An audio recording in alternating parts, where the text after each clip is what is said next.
pesawat registrasi asing, terutama dari luar negeri, kalau mau masuk ke Indonesia ini harus punya flight clearance yang terdiri dari security clearance dari Mabes TNI, juga Kementerian Pertahanan, juga diplomatic clearance dari Kementerian Luar Negeri. Kalau tidak ada flight clearance ini, Kementerian Perhubungan tidak akan menerbitkan flight approval. Tanpa flight approval ini, pesawat itu tidak bisa masuk ke Indonesia. Karena kalau ngeyel masuk ke Indonesia, masuk ke perbatasan saja, itu sudah disergap oleh pesawat TNI. Jadi nggak bisa masuk jauh-jauh ke Indonesia.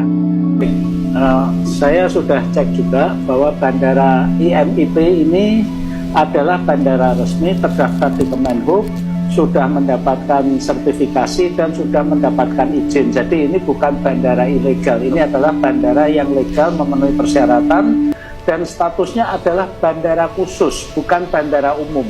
Bandara khusus ini adalah bandara yang hanya melayani penerbangan yang dioperasikan oleh pemilik bandara atau penerbangan tidak berjadwal dari operator lain yang mempunyai perjanjian dengan pemilik atau pengelola bandara. Namun pesawat negara dapat mendarat di sana. Jadi pesawat negara ini bisa dari kementerian, bisa dari TNI, bisa dari Polri juga.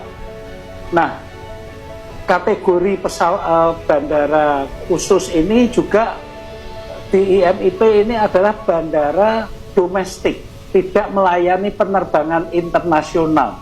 Jadi pesawat-pesawat yang bisa mendarat di bandara IMIP ini hanya yang berasal dari dalam negeri.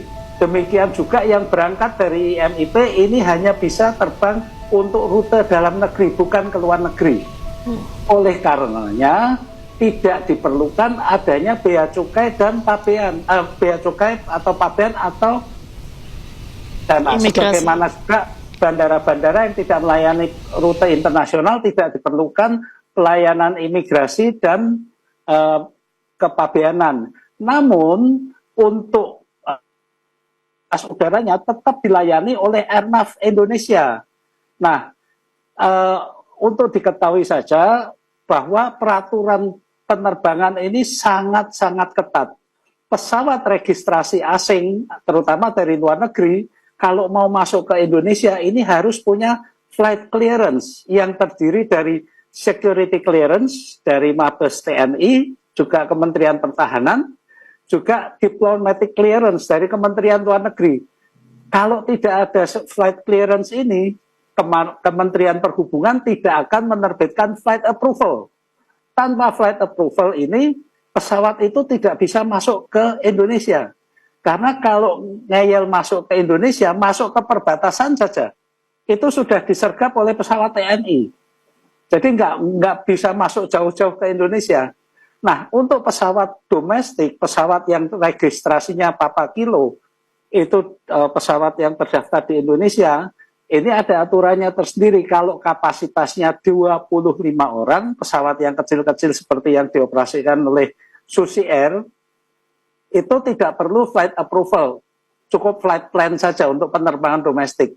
Sedangkan untuk pesawat Indonesia yang kapasitasnya di atas 25 orang, itu wajib punya flight approval dan juga punya slot bandara, baru bisa terbit flight plan, punya izin rute, dan kemudian mendapatkan pelayanan navigasi.